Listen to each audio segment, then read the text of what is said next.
Hola a todos, espero que estén súper bien. Mi nombre es París y sean bienvenidos a un nuevo video.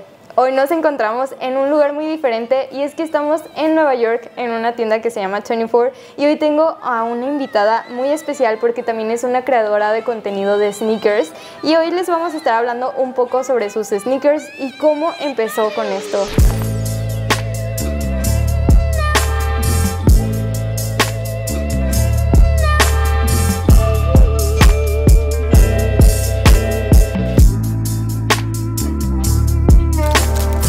Hi Marissa. Hi. How are you? So good. I'm so happy you're here in New York. Yeah, I'm so happy too.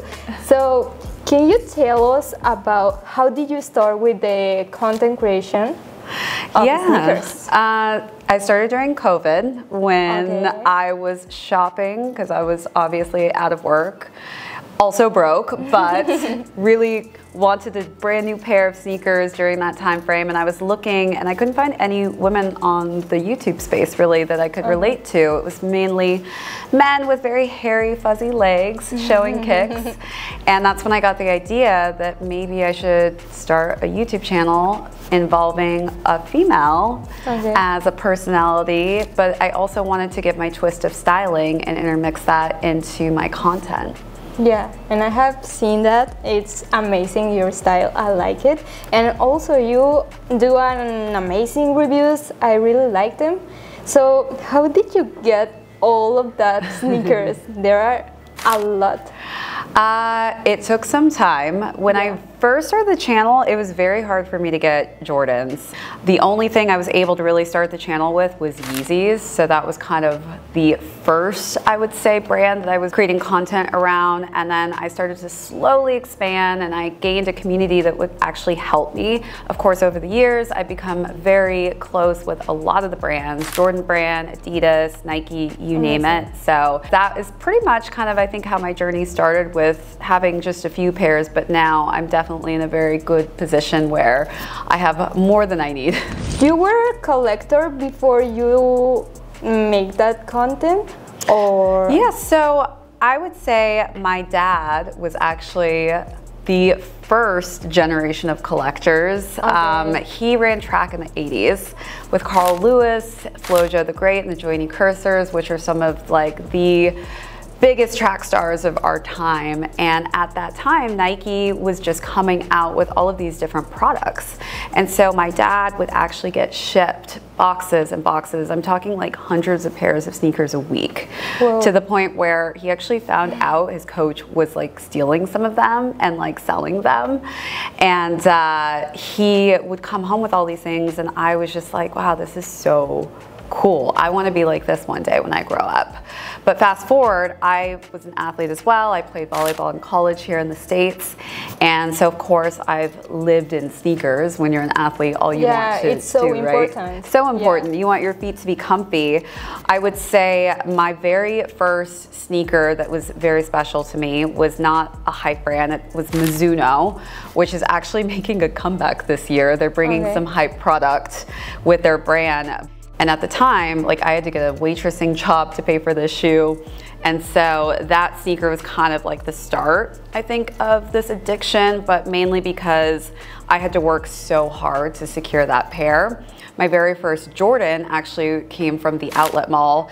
My town was known as the outlet town because we had a Nike store there. So we could actually find some really good Jordans back then at like a great discounted price. So I got some Air Jordan 14s.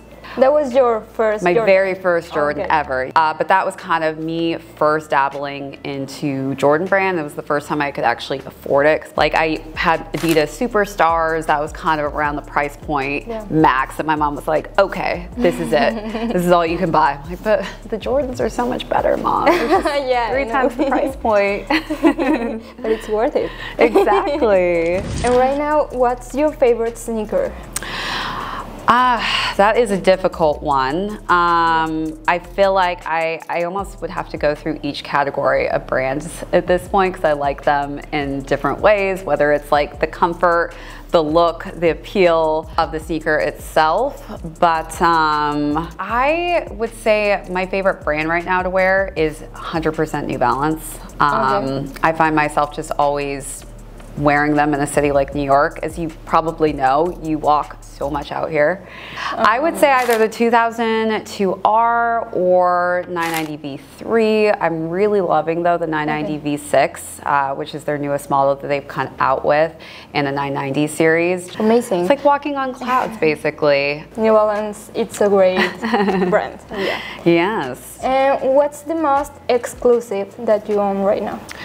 I would say maybe my Supreme Dunks. So I actually started my channel too doing a lot of Supreme content. Yeah. I wasn't only just doing sneakers, I would actually do live cops in the mornings every single Thursday. So I would actually go to the store here in New York, pick up what I'd want, and then I'd do a video right after. So Supreme has kind of been like a huge part of my channel in general as well. You're still doing that? Still do a little bit of Supreme. I think the problem is that Supreme is all over the place with their drops lately, and since like COVID and before COVID, it was just so good. It's not the same. It's not the same. And what do you think about the latest release between Supreme and Nike SB? Like the Rammelsy one that they just came out with? Yeah. I got the lows. I did a video on each. I think artistically it was really cool. I think that they selected somebody who had some interesting backgrounds in the fashion world, but also kind of like the skating world. That was kind of honestly the last Supreme collab with the SB team that I've really liked.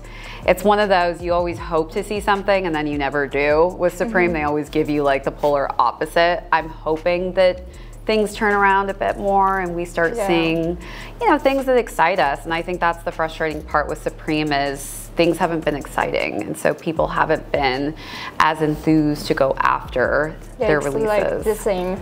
Yeah, exactly. I think the accessories are the only things right now that have held my interest, but sneakers as well. It's like you may get one good collaboration if you're lucky, or just none at all.